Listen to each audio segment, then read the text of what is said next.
માં ભગવતીના નવરૂપ એટલે કે નવદુર્ગાનું ધ્યાન ધરીએ ત્યારે ખ્યાલ આવે કે માનું રૂપ અને તેમની વિશેષતાઓમાં કેટલી વિવિધતા છે.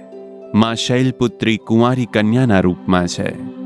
માં બ્રહ્મચારિણી તપસ્વિનીના રૂપમાં છે. માં ચંદ્રઘંટા પૂર્ણ શક્તિ રૂપા છે. માં કુષ્માંડા આખી અખિલાઈના આદિશક્તિ રૂપા છે. માં સ્કંદ માતા માતૃરૂપા છે. માતા કાત્યાયની કન્યાઓના મનની કામના પૂર્ણ કરનાર હોવાથી વરદાયિની રૂપા છે. કાળરાત્રિ અભય રૂપા છે. મહાગૌરી બાળ કન્યા રૂપા છે. અને માં સિદ્ધિદાત્રી સમસ્ત જગતના દરેક દેવ ઋષિમુનિ માનવોને સિદ્ધિ આપનારા છે. નમસ્કાર, જલસો કલ્ચર યુટ્યુબ ચેનલ પર આપનું સ્વાગત છે. આપ સાંભળી રહ્યા છો નવદુર્ગાની પૌરાણિક કથા.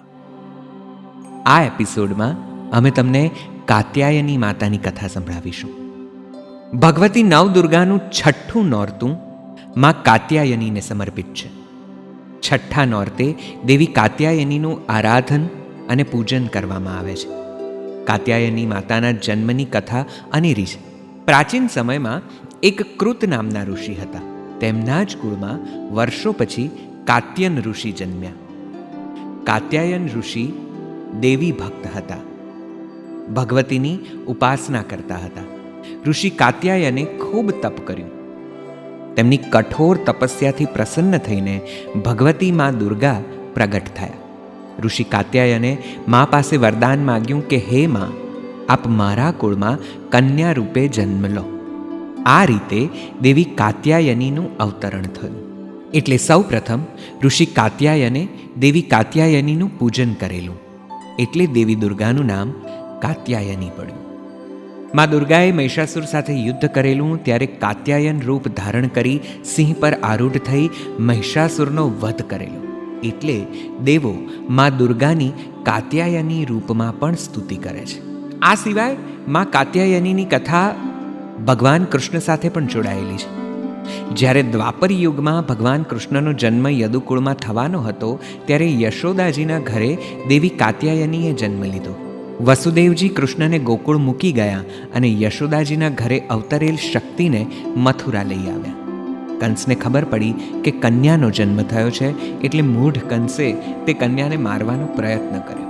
કંસે તે નવજાત બાળ કન્યાના પગ પકડીને તેને મારવાનો પ્રયત્ન કર્યો કે તરત જગદંબા કાત્યાયની તેના મૂળ રૂપમાં આવ્યા.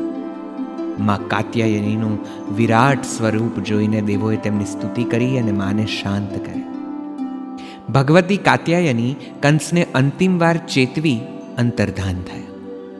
આથી દેવી કાત્યાયનીને કૃષ્ણ ભગવાનના સહોદરી કહેવાય છે. ભગવાન કૃષ્ણને પતિ પામવા માટે ગોપીઓએ યમુના તટે દેવી કાત્યાયનીનું વ્રત કરેલું. દેવી કાત્યાયની વ્રજમંડળના અધિષ્ઠાત્રી કહેવાયા છે. એટલે માં કાત્યાયનીની એક ખાસ કારણસર ઉપાસના કરવામાં આવે છે. દેવી શક્તિના આરાધકો કહે છે તે પ્રમાણે જે કન્યા માં કાત્યાયનીની નિષ્ઠાપૂર્વક ઉપાસના કરે છે તેને ઉત્તમ વર પ્રાપ્ત થાય છે. માં કાત્યાયનીની ઉપાસના આપણામાં ચૈતન્ય, કરુણા, પવિત્રતા પ્રગટાવે છે. દેવી કાત્યાયનીના નામ જપથી આપણામાં રહેલ ઉદ્વેગ મટી જાય છે. મનમાં શાંતિ જન્મે છે. દેવી કાત્યાયનીની ઉપાસના આપણા ભય, શોક અને સંતાપનો નાશ કરે છે. દેવી કાત્યાયનીનું ધ્યાન આ મંત્ર દ્વારા કરવામાં આવે છે. ચંદ્રહાસોજ્જ્વલકરા શાર્દૂલ વરવાહના કાત્યાયની શુભમ દધાત દેવી દાનવ ઘાતિની. અર્થાત જેમનો હાથ ચમકતી તલવારથી શોભે છે, જેઓ સિંહ પર આરૂઢ થયેલા છે અને દાનવોને મારનાર છે, તે દેવી કાત્યાયની અમારું શુભ કરો. માતા કાત્યાયનીનું રૂપ અતિ દૈદીપ્યમાન છે. માતા કાત્યાયનીનું વાહન સિંહ છે. દેવી કાત્યાયની ચતુર્ભુજા છે. તેમનો એક હાથ વરદાન આપતી મુદ્રામાં છે, બીજો હાથ અભય મુદ્રામાં, અને બે હાથમાંથી એક હાથમાં માતાજીએ તલવાર ધારણ કરી છે અને બીજા હાથમાં કમલ પુષ્પ ધારણ કર્યું છે. દેવી કાત્યાયની આપણા શરીરમાં રહેલા આજ્ઞા ચક્રના સ્વામીની છે. યોગીઓ નવરાત્રિના છઠ્ઠા દિવસે માં ભગવતી કાત્યાયનીના ચરણોમાં પોતાના મનને અર્પણ કરે છે.